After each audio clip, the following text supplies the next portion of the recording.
étant donné qu'on est dans les jours de Ben Hametzarim, où malheureusement le Bet Hamikdash a été détruit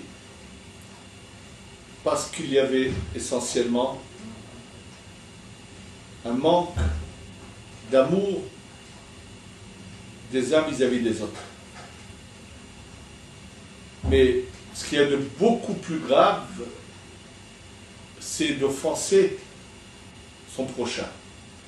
Et pour voir à quel point c'est grave l'offense de son prochain, je voudrais commencer par un événement qui est mentionné dans la Gemara. Et c'est simplement en rassemblant deux passages dans la Gemara qu'on pourra comprendre de quoi s'agit-il. La Gemara raconte que un des grands rabbinim mentionnés dans le Talmud, qui s'appelle Shmuel, pas Shmuel le prophète, pas du tout, puisque la Gemara a été écrite bien plus tard, mais il y a un des grands noms du Talmud, de ce qu'on appelle la génération des Amoraïm, de ceux qui ont écrit la Gemara, c'est Shmuel, l'ami de Rav et Shmuel. Shmuel, le père de Shmuel, était un homme de grand renom, de grande confiance, chez qui les gens confiaient des fonds importants, comme tel que par exemple, s'il y avait un orphelin ou une orpheline et qui avait hérité d'une grande somme d'argent, pour que personne ne puisse les exploiter, utiliser cet argent, leur voler, alors bien sûr, tout de suite, ce que faisait le Beddin, c'était de les confier à une personne de confiance.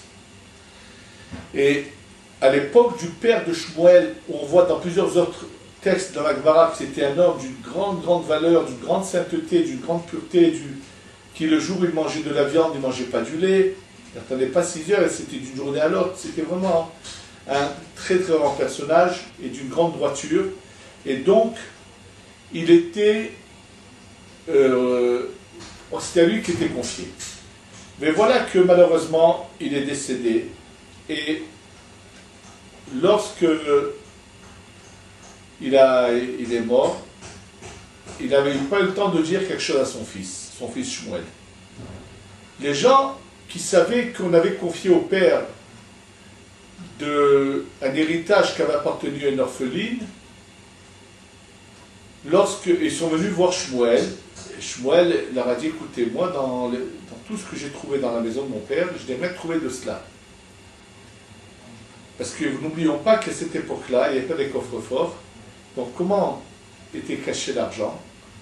Les maisons étaient de sol, ou les murs c'était des pierres. Alors en général, ils prenaient une des pierres du sol, ils la soulevaient, ils creusaient dessous, ils cachaient là-bas, il la remettait sans qu'on s'aperçoive que cette pierre peut être retirée de sa place. C'était comme ça que c'était gardé. Donc lui, Shmuel, n'a rien trouvé dans la maison. Mais malheureusement, il y a toujours des mauvaises langues. Et ces mauvaises langues sont mises à dire, ah, Shmuel, il profite de l'argent d'une orpheline, hein. Il dit qu'il n'a pas trouvé, il est en train de se servir. Shmuel, voyant que ça allait provoquer ce qu'on appelle la Hilul Hashem, ça allait déshonorer Dieu, donc il décide qu'il faut qu'il agisse. Et naturellement, comme on ne peut pas s'imaginer la grandeur de ces rabbanim, donc comment il va agir? Tout simplement, il a décidé d'aller au cimetière, de voir la tombe de son père, de questionner. Et oui, eux avaient ce pouvoir, cette capacité, quand c'était nécessaire, ils ne le faisaient pas inutilement, mais comme il était la question d'honorer le nom de Dieu, donc Shmuel décide d'aller au cimetière. Bien sûr, quand Shmuel rentre au cimetière, lui a une vision que nous n'avons pas aujourd'hui, c'est-à-dire qu'il était capable de voir tous ces gens qui ont quitté ce monde, qui n'étaient pas des justes, et qui maintenant sont punis et souffrent, et donc ne sont même pas rentrés dans ce qu'on appelle le Guinam, l'enfer, mais qui sont en train de errer. Donc il voit ces âmes avec leurs vêtements spirituels, leur corps spirituel, dans le cimetière en train de tourner là. Et quand il arrive, il voit sur le côté quelqu'un de très grand rave, qui est déjà mort, mais qui est aussi là, qui s'appelle Lévi. Alors il est bien sûr choqué, mais naturellement tout de suite les morts lui disent qu'est-ce que tu veux Shmuel? Il a dit je veux mon père. Et voilà que son père qui est déjà au Gan Eden descend du Gan Eden et vient le voir. Il lui dit, et quand le père voit son fils, donc il le voit comme si qu'il voyait un être vivant devant lui, quoi. Et Shmuel voit son père sourire, être heureux et pleurer aussi. Et il demande, mais pourquoi Lévi? Il avait demandé à Lévi, pourquoi tu n'es pas au Gan Eden? Et là, ça va comprendre tout de suite de quoi il s'agit. Alors, il lui dit pour quelle raison, ce que je vais raconter tout de suite. Et là, quand le père de Shmuel vient, Shmuel dit à son père, papa, qu'est-ce qui se passe-t-il avec l'argent de l'orpheline? Il dit, oui, mon fils, c'est vrai, j'ai pas le temps de te dire où il était caché, tu vas aller à tel et tel endroit, dans telle pièce et tel endroit, tu vas trouver l'argent. Il lui dit, pourquoi tu as souri et tu as pleuré? Il a dit, j'ai souri parce que tu ne sais pas combien tu es au ciel, tu es apprécié, j'ai un fils comme toi, quelle joie pour moi. Alors pourquoi tu as pleuré? Et elle a dit, mon fils, il a pleuré parce qu'il a vu que son fils Shmuel allait bientôt le rejoindre là-haut. Alors il avait de la peine que son fils allait bientôt le rejoindre. Il lui dit, si papa, si je suis tellement apprécié au ciel et qu'on me considère tant, dis-leur que je leur demande de laisser rentrer Lévi au Gan Eden. C'est ce qui a été fait, bien sûr. Alors, pourquoi Lévi n'était-il pas au Gan Eden? Il était là, en dehors de sa place, en train de souffrir autant. Tout simplement, il faut savoir que lorsque Rébi est décédé, il a deux élèves qui sont aptes à prendre sa succession. Et il décide il dit que Rabbi Hanina va être son successeur. Rabbi Hanina, à qui revenait le titre de Rosh Yeshiva, de prendre la suite de Rébi, qui était un poste qui était comme en fait, pas seulement Rosh Yeshiva, c'était le Rav, qu'on pourrait dire le grand rabbin, ne veut pas offenser son ami, qui lui était aussi apte à être à ce poste, bien que Rébi avait dit que Rabbi Hanina soit son successeur. Rabbi Hanina, dans la crainte que son ami soit offensé, et pas offensé, qu'il se dise moi aussi j'étais apte, pourquoi pas, il décide de ne pas prendre cette place et de l'offrir à Rabbi Afas. C'est ce qu'il fait. C'est une grandeur. C'est lui qui doit être le Rosh Yeshiva. Il dit non. Je veux que ce soit Rabbi Afas le Rosh Yeshiva. Mais il a gagné en cela. Parce que la parole de Rabbi devait se réaliser. Donc, Rabbi Afas a quitté ce monde pour laisser que finalement la parole de Rabbi se réalise et que Rabbi Hanina devienne Rosh Yeshiva. Et s'il n'avait pas fait ça, comme au ciel on voulait que également Rabbi Afas soit Rosh Yeshiva, ça aurait été Rabbi Hanina qui aurait une vie plus courte pour laisser la place à Rabbi Afas. Donc le fait qu'il se soit effacé, il a gagné, on lui a rajouté de la vie en cela. C'est un gain qu'il a eu d'avoir l'idée de s'effacer, de laisser sa place. Simplement, maintenant, en donnant sa place, au moment où Rabbi Afas devenait un cours, Rabbi Hanan ne pouvait pas être présent, parce qu'il est présent, il risque de déranger le cours, parce qu'il va peut-être poser des questions qui vont mettre mal à l'aise Rabbi Afas, qui vont donc perturber tout le cours. Donc il pense qu'il a laissé sa place, c'est qu'au moment où le Rav donnait le cours, lui sort à l'extérieur et étudiait tout seul. Et comment il sortait pour étudier tout seul, Lévi, qui lui était presque à leur niveau, Lévi n'était pas, qu'on appelle ça, comme les autres élèves, il était au-dessus des autres, mais pas au niveau de ces deux rabbinim. Il a dit, pourquoi je laisserai Rabbi Hanina tout seul à l'extérieur? Je vais donc sortir étudier avec Rabbi Hanina pendant que Rabbi Afas donne le cours. Mais il n'a pas oublié un calcul, c'est que d'une certaine manière, le Rabbi Afas s'est senti a été offensé un peu. Et à cause de cela, on n'a pas laissé Lévi rentrait à sa place au Gan Eden. C'est-à-dire qu'on est là devant un cas d'une personne qui est un saint, qui fait tous les jours ses prières comme il faut, qui est vraiment l'homme le plus extraordinaire de la terre. Et donc qui mérite le Gan Eden. Mais comme il y a eu une offense, un rabbin a été offensé à cause de lui, il reste en dehors du Gan Eden.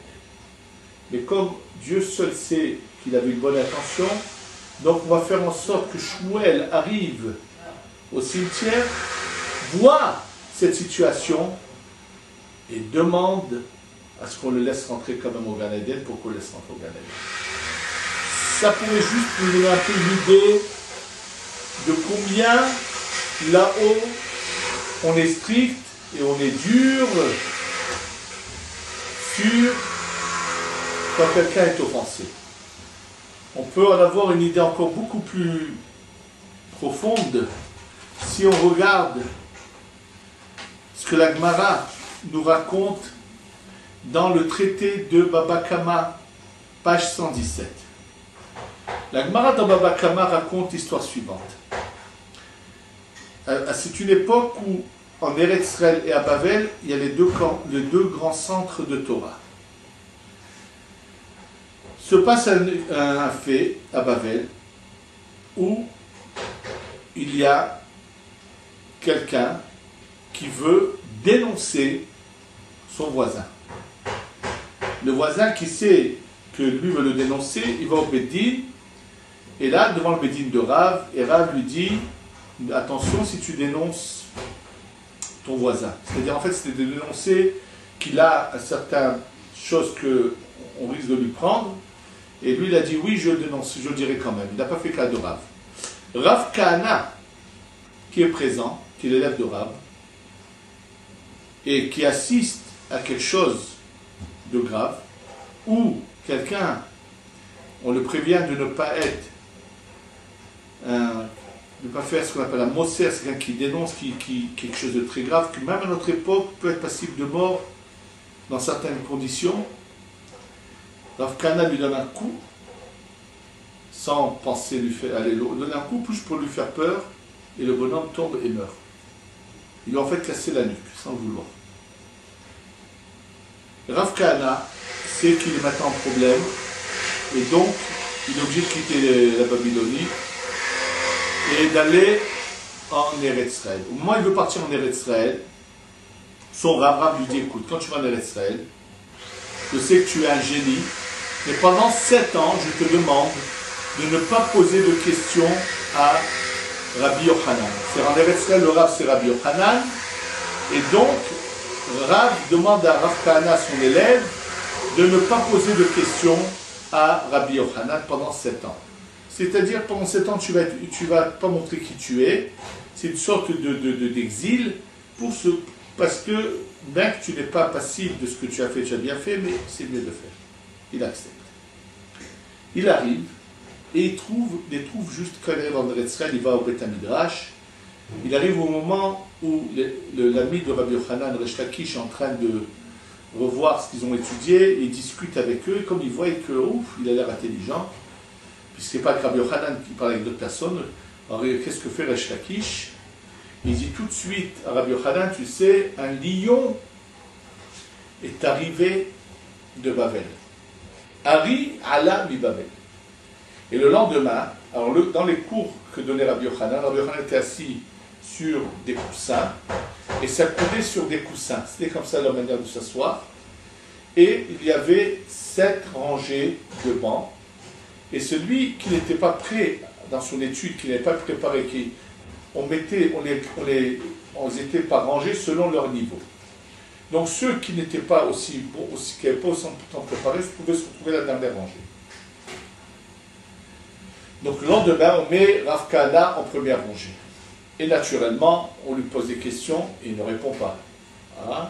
Alors le lendemain, on dit, on va le mettre à la rangée de derrière. Et comme ça, tous les jours, je fais qu'il se retrouve à la dernière rangée. Alors tout d'un coup, on dit, ce lion qui est venu de Babel, c'est devenu un renard. Il dit, bon, les 7 bisionotes, les 7 hontes que j'ai eues remplacées cette année. Et donc il décide que maintenant il peut parler. Naturellement, il va poser des questions, et il n'y a pas de réponse à ces questions. Il se retrouve en première rangée. Mais il continue à poser de telles questions à Rabbi Yochanan que la coutume était que si le Rav ne sait pas répondre, on lui retirait des coussins sur lesquels il s'accoudait. C'est le Rav qui voulait être comme ça, pour montrer qu'il était prêt à souffrir pour mieux comprendre la Torah. Finalement, Rabbi Yochanan est en extase de la grandeur de ce Rav Kahana, il se dit vraiment, et Rabbi Yochanan était tellement vieux, il avait vécu très très longtemps, que ses sourcils avaient tellement grandi qu'il lui couvrait les yeux, donc en général, il marchait, on le guidait, il ne voyait même pas. Mais il a dit, il faut que je voie absolument ce Rav Kahana, qui est tellement un génie dans la Torah, ça veut dire qu'il a vraiment travaillé pour arriver si loin. Il y avait des pincettes en argent, quelqu'un venait lui écarter les sourcils, il regarde. Rav Kahana avait un défaut à la bouche, et quand on le voyait, on a l'impression qu'il est souriait, qu'il est comme ça, un sourire moqueur. Au moment où on écarte les sourcils de Rabbi Yochanan, il le voit, il est très offensé, il ne dit rien. Sur le champ, Rav Kahana tombe et meurt. Tout de suite, on prend Rav Kahana, on l'enterre dans une grotte et tout. Et le lendemain au shiur, Rabbi Yochanan leur dit, vous voyez, il a voulu se moquer de moi et qu'est-ce que Dieu lui a fait? Alors tout de suite, les gens lui disent, non, pour d'arabe, il n'a pas voulu se moquer de toi. Il a un défaut dans la bouche. Ah bon? Rabbi Yochanan est tellement choqué que tout de suite, il va devant la tombe de Rav Kahana. Il veut rentrer dans la grotte où est entré Rav Kahana, mais il y a un serpent qui l'empêche. Je crois qu'ils disent que les lèvres rentrent devant le Rav, et à ce moment on laisse rentrer. Il parle avec le mort, il veut le ramener sur terre. Rav Kahana ne veut pas tout de suite, finalement il accepte, il le refait vivre. Le grand-père du Rav Eliashiv, dans son livre Le Shem Shemo Ve'Achlama, explique d'où venait cette force à ces rabbanim de faire la résurrection des morts si facilement. Il dit comment, à l'époque des prophètes, pour faire revivre quelqu'un, mais c'était dur, et là, eux, ils les faisaient comme ça, que c'est pas le seul cas dans l'Agmara, où il faut lever les morts comme ça. Il dit oui, après, il dit qu'à une certaine période, là, il y a eu une révélation de lumière du ciel qui a fait que ça a rendu plus facile aux générations plus tardives que les premières à faire ce genre de miracle. En tous les cas, c'est ce qui est marqué dans l'Agmara. Et la question que tout le monde se posait, mais comment peut-on punir Rav Kahana? Il n'a rien fait. Qu'est-ce qu'il a fait, Rav Kahana? Absolument rien. Pourquoi donc il est puni? Au point de mourir? Et la réponse, je pense qu'elle est tout à fait exacte, qu'il veut nous enseigner beaucoup de choses. Je l'ai apprise du Chafetz Chaim. Le Chafetz Chaim avait l'habitude de se lever très tôt et aller à la tfila, premier minyan régulièrement. Une fois, le Chafetz Chaim, on est venu le voir de très bon matin avant la tfila, un cas d'urgence où il fallait sauver la vie de quelqu'un.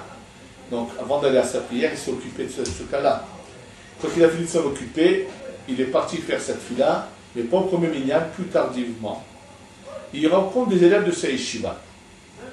Il les arrête, il leur dit, écoutez bien, vous savez pourquoi je vais à la tfila plus tard aujourd'hui? C'est parce que ce matin, j'ai eu un cas qui concernait, c'était de vie ou de mort. Alors les élèves, ils sont surpris, choqués, ils disent, votre arabe, notre cher arabe, mais on n'aurait jamais eu des doutes sur toi. Pourquoi tu t'expliques vis-à-vis de nous? Il leur répond, il est préférable dans la vie que vous vous expliquez 100 fois, mais qu'on n'arrive pas à douter de vous même une fois. C'est-à-dire qu'il faut toujours s'imaginer qu'est-ce que les gens peuvent comprendre, penser et s'imaginer, et c'est faux de dire, eh bien ils veulent comprendre de travers, ils n'ont qu'à comprendre, c'est faux, c'est faux. Rav Kahana savait qu'il avait un défaut à la bouche, et que son apparence donnait l'apparence de quelqu'un qui a un sourire moqueur. Il devait penser à cela, et avant que Rabbi Yochanan le regarde, il devait lui dire, Vodarav, attention, j'ai un problème à la bouche, ne crois pas que je vais me moquer de toi. Parce qu'il n'a pas eu l'idée de dire cela pour empêcher et sauver l'honneur de Rabbi Yochanan. Regardez ce qui lui est arrivé. Je pense que tout cela doit être pour nous une leçon pendant ces 3 semaines. Combien nous devons faire attention de ne jamais offenser son prochain. Et il ne suffit pas de dire, mais moi j'ai le cœur pur, j'ai de bonnes intentions. Ce que les gens aiment dire, non. Il ne faut pas compter ce que tu as dans le cœur, il faut voir qu'est-ce que l'autre ressent. Si l'autre est offensé et ressent que tu l'as offensé, tu as le devoir de tout faire pour pas que ça lui reste dans le cœur. Il est préférable d'aller de soi-même vers ces personnes et de ne pas leur dire « mais moi j'ai rien fait, qu'est-ce qui se passe ?» Je peux vous dire que moi il m'est arrivé dans le passé, quand j'avais ouvert le collège, que quelqu'un qui avait quitté un rave était venu, de l'union de Sache, était venu se faire accepter et rentrer étudier chez moi. Et après qu'il était chez moi, j'ai su que le rave chez qui il était, avec qui il avait étudié, avait été très offensé. Et j'ai remarqué qu'il n'avait pas la même approche vis-à-vis de moi. Baruch Hashem, que Dieu m'a guidé, et je suis tout de suite allé voir ce rave en lui demandant de m'excuser, en lui disant « je t'assure, je ne savais pas qu'il était avec toi, je n'avais rien, je ne savais rien de tout cela, je n'ai pas fait. » Alors tout de suite, le rave, quand il a vu que je ne vais pas lui parler comme ça, il m'a dit « non, non, toi tu n'as rien à te reprocher, c'est pas toi, c'est lui. » Mais avant que moi je parle, je sentais qu'il était offensé. Et Baruch Hashem, que Hashem m'a donné l'idée d'aller m'expliquer, demander, m'excuser, mais je n'avais rien fait et je n'étais pas au courant. Mais si l'autre est offensé, j'ai l'obligation d'aller m'expliquer et m'excuser. Et ça, c'est ça ce que Hashem veut de nous. Et c'est ça qu'on doit apprendre pendant ces 3 semaines et faire attention à notre conduite. Et on doit faire attention de ne jamais offenser qui que ce soit. Qu'Hachem nous aide à savoir aimer notre prochain, à savoir qu'est-ce qui manque à notre prochain, comment savoir donner au prochain, que ce soit un amour sincère qu'il y a entre l'arme Israël, qui nous amènera la Géoula Shlema, Bimehera, Beyamenu, Amen.